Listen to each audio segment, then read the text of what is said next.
ሰላም አድማጮች እንደምን አላችሁ? ዛሬ ደግሞ ትናንት ምሽት በካራቦ ካፕ ሩብ ፍጻሜ አርሰናል ከክሪስታል ፓላስ ያደረጉትን ጨዋታ ላይ የታዩት ቁጥራዊ መረጃዎችና እንዲሁም ደግሞ በጨዋታ ላይ ምን አየን የሚለውን አንዳንድ ነገሮችን ይዤላችሁ ቀርቤያለሁ። ከዚያ በፊት ግን ለዚህ ቻናል አዲስ ከሆናችሁ ሰብስክራይብ እንዲሁም ደግሞ ቪዲዮን ላይክ አድርጋችሁ ጀምሩ ስል በአክብሮት እጠይቃለሁ። ወደ ጉዳዮቹ እንደሚታወቀው እንግዲህ የአርሰናሎች ትላንት ክሪስታል ፓላስን በሜዳቸው አስተናግደው አንድ አቻ በሆነ ውጤት አጠናቀው ጨዋታውን በፔናልቲ 8-7 በሆነ ውጤት ማሸነፍ ችሏል። እንግዲህ አርሰናሎች ይዘውት የገቡት አሰላለፍ ከወትሮ ለየት ያለ ነበር። የስኳድ ዴፕዙን ያሳየበት ጨዋታ ይመስለኛል አርሰናል። ምክንያቱም ደግሞ አብዛኞቹ በቋሚነት የተጠቀምናቸው ተጫዋቾች በእንግሊዝ ፕሪሚየር ሊግ ላይ በቋሚነት የማንጠቀማቸው ተጫዋቾች ናቸው። ያም ሆኖ ግን ትላንትና የገቡት እያንዳንዱ ተጫዋቾች ድንቅ ብቃታቸውን ሲያሳዩ ተመልክተናል። በዛም ደግሞ በሙሉ ስኳዱ በሚባል ደረጃ የገባው ክሪስታል ፓላስን በአብዛኛው የጨዋታ ክፍለ ጊዜ ላይ ብልጫ በማድረግ ጫና ስንፈጥርበት ነበር ያመሸነው በትላንት ምሽቱ ጨዋታ ላይ። እንግዲህ ጨዋታውን ላልተመለከተ ሰው አንድ አቻ የሚል ውጤት ሲያይ ተመጣጣኝ የሆነ የጨዋታ ፍሰት የነበረበት ነው የሚመስለው። ነገር ግን ያ እንዳልነበረ ቁጥራዊ መረጃዎች ያሳያሉ።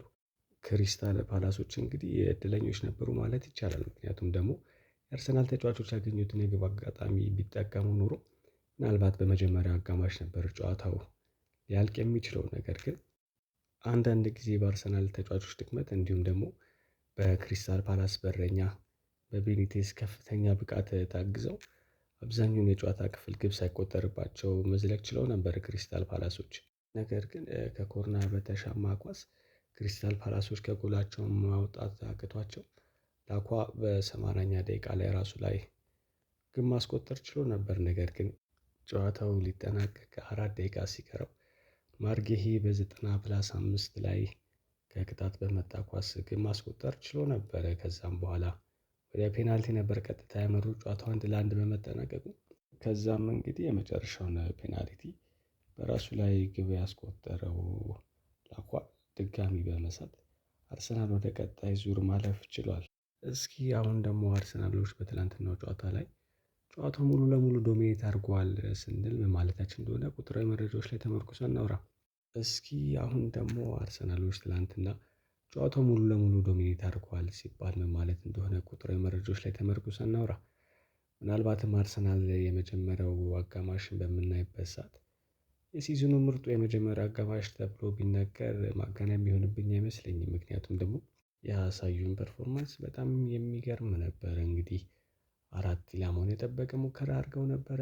3 ትልልቅ ቻንሶችን ፈጥሯል። 4 ኮርና ማግኘት ችሏል። 79 የቦል ፖዚሽን ነበራቸው። ይሄ እንግዲህ አርሰናሎች በመጀመሪያው አጋማሽ ምን ያክል ጨዋታውን ዶሚኔት እንዳደረጉት የሚታይ ነገር ነው። በሁለተኛው አጋማሽ እንግዲህ ክሪስታል ፓላሶች ትንሽ መነቃቃት አሳይቶ ነበር። ነገር ግን አርሰናሎች ላይ ትልቅ ጫና ሊፈጥሩ የሚችሉበት እድሎችን ሲፈጥሩ አልተመለከትንም ክሪስታል ፓላሶች። እና አጠቃላይ እንግዲህ የአርሰናል ትላንት ምሽት ምርጥ ፐርፎርማንስን አሳይቶናል። ተጫዋቾቹ ምርጥ ነበሩ። እንዲሁም ደግሞ የአርቴታ ቅያሪዎች ሆነ የአርቴታ ይዞት የገባው ታክቲክ የክሪስታል ፓላስን የመከላከል አጥር በብዙ ሲፈትነው አምሽቶ ነበር። ትላንት ምሽት እንግዲህ አርሰናል ላይ አንድ አዲስ የአጨዋወት ዘይቤ ያየን ይመስለኛል። ይህም ደግሞ ፈጣን የሆነ የማጥቃት ሂደቶችን በመጠቀም ግቦችን ማስቆጠር እና የግብ ዕድሎችን መፍጠር ነው። ለዚህም እንግዲህ የጄሱስ ሚና ከፍተኛ ነበር።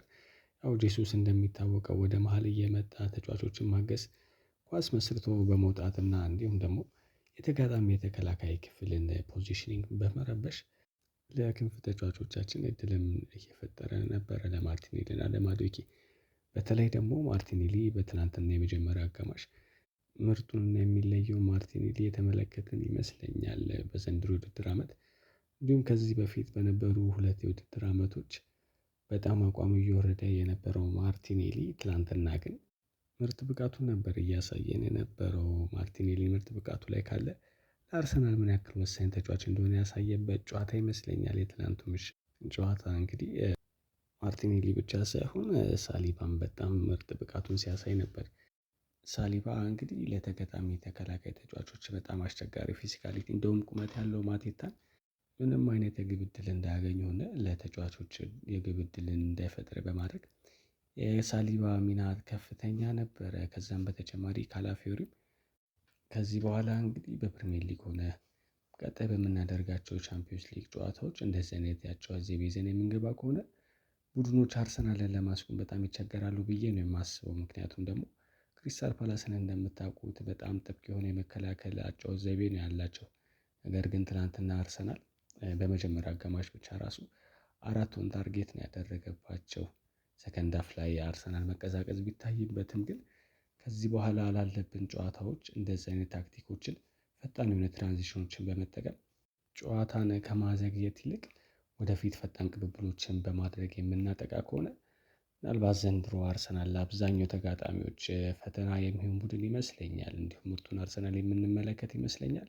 እንግዲህ በቀጣይ ደግሞ ከቸልሲ ጋር ነው በግማሽ ፍጻሜ ካራባኦ ካፕ ጨዋታ የምናደርገው። የመጀመሪያውን ጨዋታ በስታንፎርድ ብሪጅ፣ ቀጣዩን ደግሞ በሜዳችን በኤምሬትስ ነው የምናደርገው።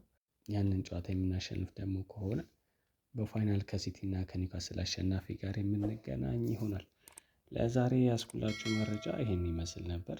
ሰብስክራይብ እና ላይክ እንድታደርጉ በአክብሮት እጠይቃለሁ። መልካም ጊዜ